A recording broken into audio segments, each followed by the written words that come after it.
kepercayaan sebelum Islam di Sulawesi Selatan ke dalam 3 bentuk, yaitu pertama, kepercayaan terhadap arwah nenek moyang, kedua kepercayaan terhadap dewa-dewa patuntung, ketiga kepercayaan terhadap persona-persona jahat. Perlu untuk diketahui, sebelum datangnya Islam di Sulawesi Selatan, terlebih dahulu telah diperkenalkan agama Nasrani atau Kristen melalui ekspedisi Portugis pada tahun 1538 Masehi sampai tahun 1543 Masehi. Namun rakyat pada umumnya masih menganut kepercayaan kepada kekuatan gaib, roh leluhur nenek moyang, yang dikenal dengan istilah Atorialon. Dalam hal kepercayaan, penduduk Sulawesi Selatan telah percaya kepada satu dewa yang tunggal. Itu disebut dengan istilah Dewa Tasuai. Terkadang pula disebut oleh orang Bugis dengan istilah Patoto atau dewa yang menentukan nasib. Orang Makassar sering menyebutnya dengan Tura Arakna atau kehendak yang tinggi. Orang Mandar mengistilahkan dengan Puang Mase atau yang maha kehendak. Dan orang Toraja menyebutnya Puang Matoa atau Tuhan yang maha mulia. Selain kepercayaan sebelum Islam, dalam konteks budaya dan tradisi lokal, sejak dahulu, masyarakat Sulawesi Selatan telah memiliki aturan tata hidup. Aturan tata hidup tersebut berkenaan dengan sistem pemerintahan, sistem kemasyarakatan, dan sistem kepercayaan.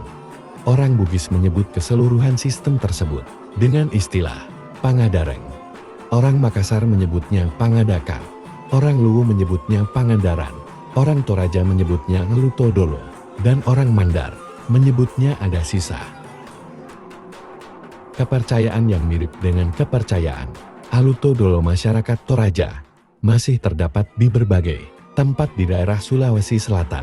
Ini dapat kita lihat dalam komunitas adat Tanatoa, Kajang Kabupaten Bulukumba, dan di Onto, pegunungan terpencil, di Camba dan Baru. Kepercayaan mereka dikenal oleh masyarakat luar dengan agama Patuntung. Agama Patuntung mempercayai adanya sesuatu yang maha kuasa, maha tunggal dengan berbagai nama. Ada yang menamakannya dengan Turi Arakna, atau yang berkehendak, dan sebagainya. Selain kepercayaan Alutodolo, masih terdapat kepercayaan yang dianut oleh sebagian masyarakat di Sulawesi Selatan, yaitu agama Towani Tolotan. Agama Towani Tolotan dianut oleh beberapa bagian masyarakat Bisidenreng. Rapang agama tersebut merupakan suatu kepercayaan yang mempercayai adanya kekuasaan alam yang tinggi, yang mereka namai Topalandu, atau orang yang mencipta, Dewa Sawai, atau Dewa yang tunggal. Dalam perurutan nama-nama yang mengandung aspek kedewaan, terdapat nama Batara Guru, Sawari Gading, Galigo dan sebagainya.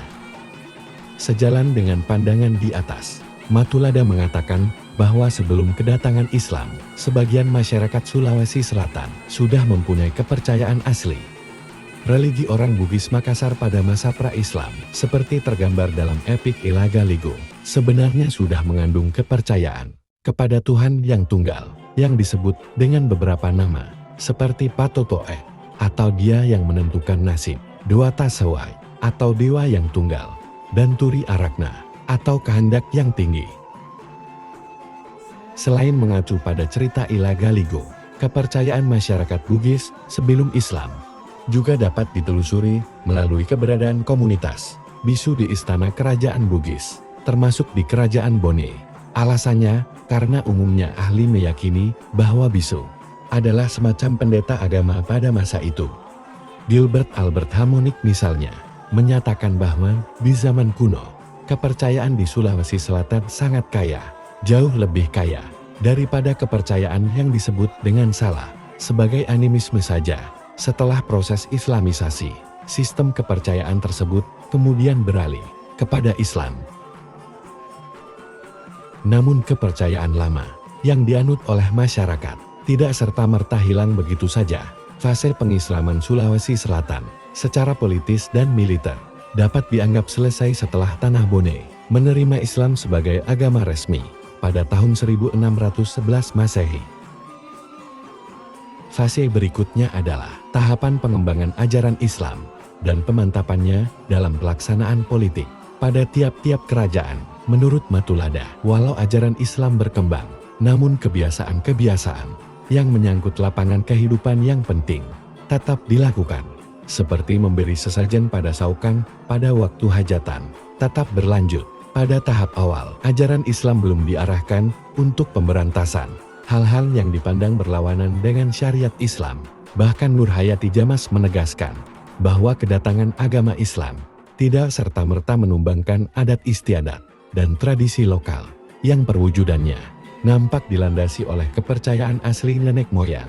Pendapat para ahli di atas menunjukkan bahwa sebelum Islam masuk, masyarakat Sulawesi Selatan telah memiliki kepercayaan dan budaya yang telah berjalan lama. Kehadiran Islam tidak serta-merta meruntuhkan hal tersebut secara total. Para penyiar Islam saat itu tidak menitik beratkan pada perombakan pranata-pranata sosial yang ada. Akan tetapi, pengisian batin dan usaha merubah perbuatan dan tingkah laku yang tidak sesuai dengan tuntutan Islam. Bila mana terdapat tradisi dan lembaga sosial yang bertentangan dengan Islam, tidak serta-merta dirubahnya, akan tetapi dengan bijaksana dicari gantinya, dan dengan cara bertahap, dimasukkan dalam lembaga atau pranata sosial yang telah ada sebelumnya. Terima kasih telah menonton Infonea.